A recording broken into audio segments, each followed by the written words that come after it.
ഇന്ന് നമുക്ക് നല്ല ചെമ്മീൻ കിട്ടിയിട്ടുണ്ട്. ചെറിയ ചെമ്മീനാണ്. അപ്പോൾ ഇന്ന് നമുക്ക് മാങ്ങയിട്ട് നല്ല തേങ്ങയൊക്കെ അരച്ചൊന്ന് വെച്ച് നോക്കാം. നല്ല ടേസ്റ്റ് ആയിരിക്കും. അപ്പം ഞങ്ങളുടെ ഈ ചാനൽ ആദ്യമായിട്ട് കാണുന്നവരുണ്ടെങ്കിൽ ഒന്ന് സബ്സ്ക്രൈബ് ചെയ്യാൻ മറക്കരുത്. അതേപോലെ തന്നെ വീഡിയോ ഇഷ്ടപ്പെട്ടെങ്കിൽ ഒന്ന് ലൈക്കും കൂടെ ചെയ്തേക്കണേ. അപ്പോൾ നമുക്ക് വീഡിയോയിലേക്ക് പോകാം. അപ്പോൾ ഇവിടെ ചെമ്മീൻ കിട്ടിയിട്ടുണ്ട്. അപ്പം ഞങ്ങളിവിടെ ഒരു മാർക്കറ്റുണ്ട്, ഉള്ളാടംവിളിയിൽ എന്ന് പറയുന്ന ഒരു മാർക്കറ്റുണ്ട്. അവിടെ ചെന്നാണ് ഇത് മേടിക്കണേ. അപ്പോൾ ഈ ഇത്രക്ക് ചെമ്മീനത്തിന് 100 രൂപയുള്ളേ. നല്ല ഒരുവിധം വലിപ്പമുള്ള ചെമ്മീനാണ്. ചെമ്മീനും മാങ്ങ വെക്കുമ്പോൾ എപ്പോഴും ചെറിയ ചെമ്മീനിൽ വെക്കുന്നതാണ് നല്ലത്. അപ്പോൾ ഇതൊക്കെ നമുക്കൊന്ന് പൊളിച്ചെടുക്കാം. ചില ചെമ്മീനൊക്കെ ജീവനുണ്ട്. അപ്പം ഞാനിതിലേക്ക് കുറച്ച് ഐസും കൂടി ഇട്ടിട്ടാണ് ഇതിപ്പോൾ പൊളിക്കുന്നത്. അല്ലെങ്കിൽ അതിൻ്റെ തൊണ്ടിൽ നിന്ന് ഇങ്ങോട്ട് വിട്ടു പോരാൻ ഇത്തിരി ബുദ്ധിമുട്ടായിരിക്കും. അപ്പോൾ നമുക്ക് ഈ ചെമ്മീനെല്ലാം പൊളിച്ചെടുക്കാം. അപ്പോൾ എല്ലാവർക്കും നല്ല മഴയൊക്കെ കിട്ടിയല്ലോ. ഞങ്ങൾക്കിവിടെ നല്ല മഴയാണ്, വെള്ളവും. അപ്പോൾ എല്ലാവരും ശ്രദ്ധിക്കണേ. ഈ മഴയത്തൊക്കെ അസുഖങ്ങളും എല്ലാം ഉണ്ടാകും. അപ്പോൾ എല്ലാവരും തിളപ്പിച്ചാറ്റിയ വെള്ളം മാത്രമേ കഴിക്കാവോളെ. അസുഖങ്ങളൊന്നും വരാതെ നോക്കണം. പൊളിച്ചെടുക്കാൻ ഇത്തിരി പ്രയാസമാണ്. അപ്പോൾ ഐസെല്ലാം ഇതായിട്ട് വെള്ളമായിട്ട് വന്നല്ലോ. ഐസ് ഇട്ടിട്ട് ഇങ്ങനെ പൊളിച്ചിട്ടുണ്ടെങ്കിൽ പെട്ടെന്ന് പൊളിക്കാൻ പറ്റും ചെമ്മീൻ. അപ്പോൾ എല്ലാവരും ഇതേപോലെ ഒന്ന് ചെയ്ത് നോക്കണം, അങ്ങനെ ചെമ്മീൻ പൊളിക്കാൻ പ്രയാസം വരുമ്പോൾ. അപ്പോൾ നമുക്കിത് ഇത്തിരി നല്ല ലാഭത്തിലാണ് കിട്ടിയത്. 1 കിലോയ്ക്ക് 150 രൂപയേ ഉള്ളൂ. ഞങ്ങളിപ്പോൾ ഇത് 100 രൂപയ്ക്കാണ് വാങ്ങിയത്. നമ്മൾ ഈ കച്ചവടക്കാരുടെ അടുത്തൊക്കെ ചെന്ന് മേടിക്കുമ്പം നല്ല വില കൊടുക്കണമല്ലോ. അപ്പോൾ ഈ മഴയുള്ള സമയത്തൊക്കെ ചെമ്മീനും മാങ്ങയൊക്കെ വെച്ചാൽ നല്ലൊരു ടേസ്റ്റ് ഉണ്ട്. ഒരു പുളിയും ഉപ്പും എരിവും എല്ലാം കൂടെ ചെല്ലുമ്പോൾ.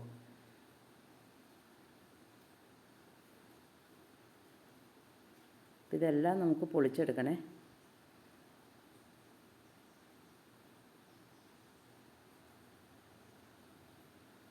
ഈ പൊളിക്കണതൊക്കെ കാണിക്കുമ്പോഴാണ് വീഡിയോ ഇത്തിരി അങ്ങോട്ട് നീണ്ടു പോകുന്നത്. അപ്പോൾ കഴിഞ്ഞ ഇതിലൊരു കമൻ്റ് ഉണ്ടായിരുന്നേ, ഒരു ഇത്തിരി സ്പീഡിൽ. അപ്പോൾ ഞങ്ങൾ ശ്രമിക്കാം. അപ്പോൾ ഞാനിതിൻ്റെ ഒരു 3/4 ഭാഗം മാറ്റി വെക്കുവാണേ. 1/4 ഭാഗമാണ് എടുക്കുന്നുള്ളൂ. ഒത്തിരി ഉണ്ട് ചെമ്മീൻ. ഇതിനി നമുക്കിത് അടപ്പത്ത് വെക്കണേ. അപ്പോൾ തേങ്ങ ചിരകി വെച്ചിട്ടുണ്ട്, മാങ്ങയുണ്ട്, ചെമ്മീനും പൊളിച്ച് വെച്ചിട്ടുണ്ട്. ഇനി നമുക്കിതിലേക്ക് 1 ടീസ്പൂൺ മഞ്ഞൾപ്പൊടി ഇട്ട് കൊടുക്കണേ ചെമ്മീനിലേക്ക്. ഇനി മുളക് പൊടി ഇപ്പം ഞാനിവിടെ 4 ടീസ്പൂണാണ് എടുക്കണത്. അപ്പോൾ അതൊരു 2 സ്പൂൺ മുളക് പൊടി ഇട്ടാൽ മതിയേ. ചെമ്മീൻ ഇത്തിരി അധികം ഉണ്ടല്ലോ. മാങ്ങയുടെ പുളിയൊക്കെ കൂടെ വരുമ്പോൾ എരിവ് കിട്ടൂല. അതുകൊണ്ടാണ് 2 വലിയ സ്പൂണിൽ മുളക് പൊടി ഇട്ടത്. ഞാനിപ്പോൾ 4 ടീസ്പൂണാണ് ഇട്ടിരിക്കുന്നത്. സ്പൂണിലാണെങ്കിൽ 2 സ്പൂൺ ഇട്ടാൽ മതി. ഇനി ഇതിലേക്ക് വേകാനുള്ള വെള്ളവും കൂടി ഒഴിച്ചു കൊടുക്കണേ. 1/2 കപ്പ് വെള്ളം ഒഴിച്ചു കൊടുക്കാം.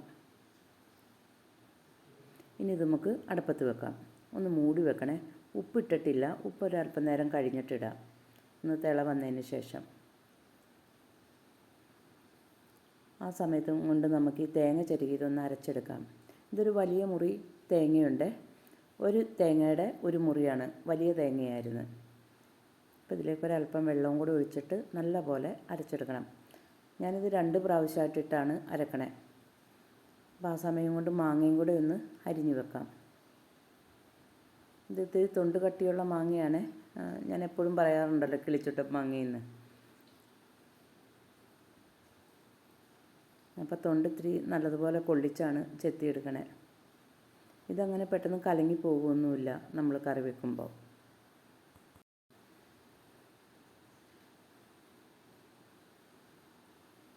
അപ്പം ഞാനിവിടെ 3 മാങ്ങ എടുത്തിരിക്കുന്നത് ഈ ചെമ്മീൻ അധികം ഉള്ളത് കൊണ്ടാണ്. നല്ലപോലെ തൊണ്ട് കൊള്ളിച്ച് ചെത്തിയെടുക്കണം.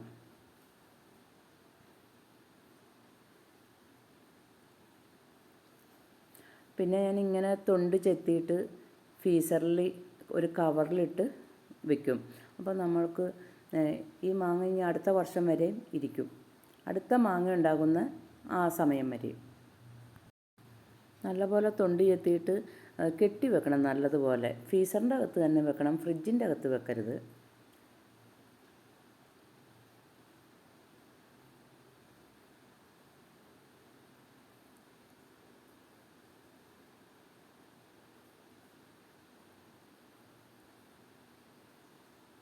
ഇനി ഇത് നമുക്കൊന്ന് മുറിച്ചെടുക്കാം. ഇങ്ങനെ ചതുര കഷ്ണങ്ങളായിട്ടാണ് മുറിച്ചെടുക്കണേ. ഒരു ഇത്തിരി വലിപ്പത്തിലാണ് ഇട്ടിരിക്കണേ. അല്ല, രണ്ടാക്കി നീളത്തിൽ കീറിയിട്ട് ഇങ്ങനെ വട്ടം വട്ടം മുറിച്ചെടുത്ത്.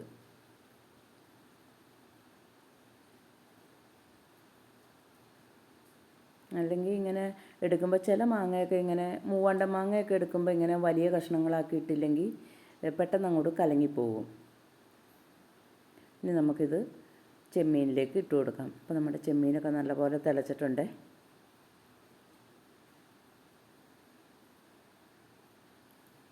കഴുകി ഇട്ട് കൊടുക്കണം.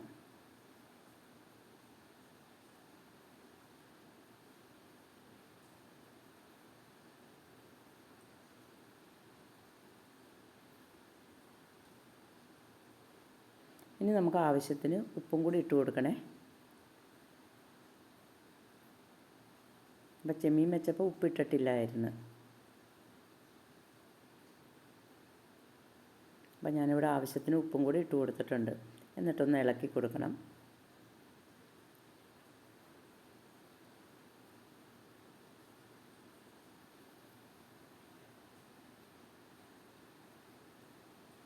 ഇനി നമുക്കിത് അടച്ചു വെച്ച് വേവിക്കാം.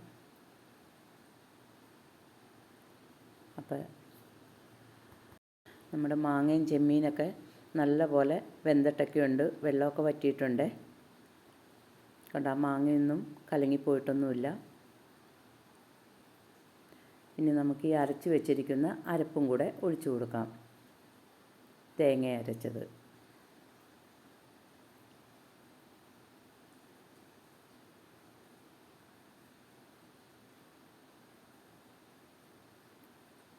ഇനി നമുക്കിതിലേക്ക് ആവശ്യത്തിന് വെള്ളവും കൂടെ ഒഴിച്ചു കൊടുക്കണം.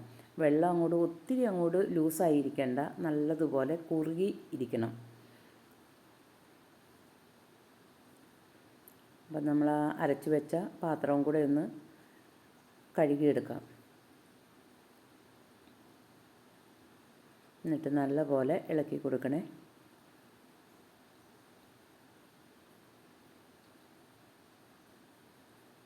ഒരല്പം വെള്ളവും കൂടെ ഒഴിച്ചു കൊടുക്കാം.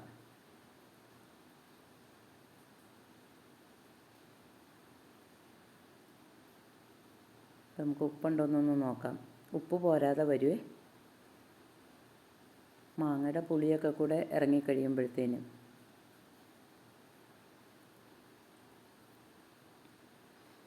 കണ്ടോ, നല്ലതുപോലെ കുറുകിയിട്ടൊക്കെ ഉണ്ട്, തിളയൊക്കെ വന്നു.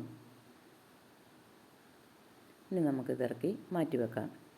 ഇനി ഇതിലേക്ക് നമുക്ക് കടുകും കൂടെ വറുത്തിടണം.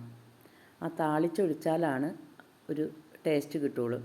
അപ്പോൾ ഞാനിവിടെ ഒരു 2 സ്പൂൺ വെളിച്ചെണ്ണ ഒഴിച്ചു കൊടുക്കുന്നുണ്ട് ചട്ടിയിലേക്ക്. വെളിച്ചെണ്ണ തന്നെ താളിക്കണേ, എന്നാലാണ് ആ ചെമ്മീനും മാങ്ങയും വെക്കുമ്പോൾ നല്ലൊരു ടേസ്റ്റ് കിട്ടുള്ളൂ. ഇനി എണ്ണ നല്ലതുപോലെ ചൂടാവട്ടെ. എണ്ണ നല്ലതുപോലെ ചൂടായിട്ടുണ്ട്. അതിലേക്ക് കടുക് ഇട്ട് കൊടുക്കാം. കടുകിൻ്റെ അളവൊക്കെ ഓരോരുത്തരുടെ ഇഷ്ടത്തിന് ഇട്ട് കൊടുക്കണേ. കടുക് നല്ലതുപോലെ പൊട്ടട്ടെ.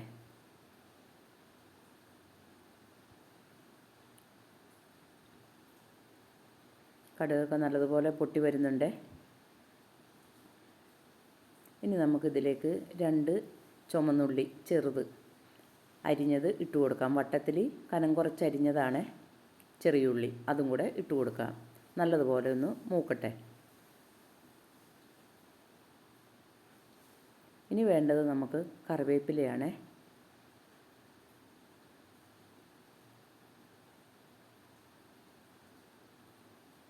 അപ്പോൾ ആ ഉള്ളി ഒന്ന് പതുക്കെ ഒന്ന് വാടി വന്നതിന് ശേഷമാണ് ഞാൻ കറിവേപ്പില ഇട്ട് കൊടുക്കണേ.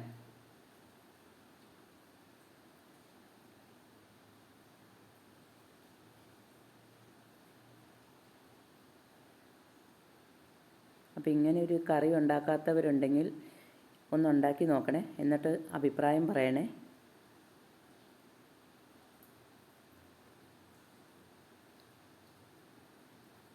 അപ്പോൾ ഉള്ളിയൊക്കെ പതുക്കെ വാടി വന്നിട്ടുണ്ട്.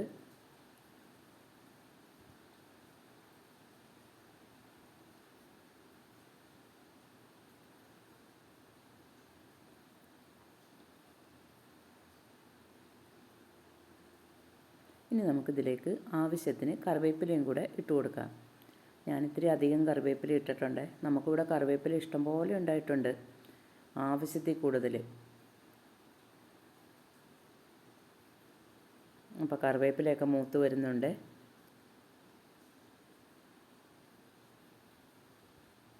ഇനി ഇത് നമ്മുടെ കറിയിലേക്ക് ഒഴിച്ചു കൊടുക്കണം. അപ്പോൾ ഞാനൊരു 1/4 ടീസ്പൂൺ മുളക് പൊടിയും കൂടി ഇട്ടിട്ടുണ്ട്.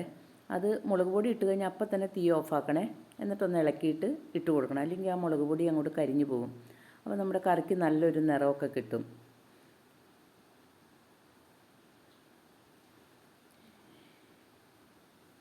ഇനി ഒന്ന് ഇളക്കി കൊടുക്കണം. അപ്പോൾ നമുക്ക് ആ ചട്ടിയിലേക്ക് കുറച്ച് ചാറും കൂടെ ഒഴിച്ചിട്ടൊന്ന് ഇളക്കിയെടുക്കണേ, ചീനിച്ചട്ടിയിട്ട്.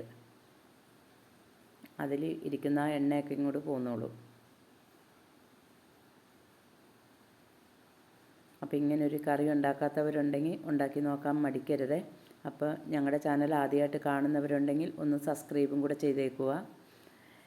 വീഡിയോ ഇഷ്ടപ്പെട്ടെങ്കിൽ ലൈക്ക് ചെയ്യാനും മറക്കരുത്.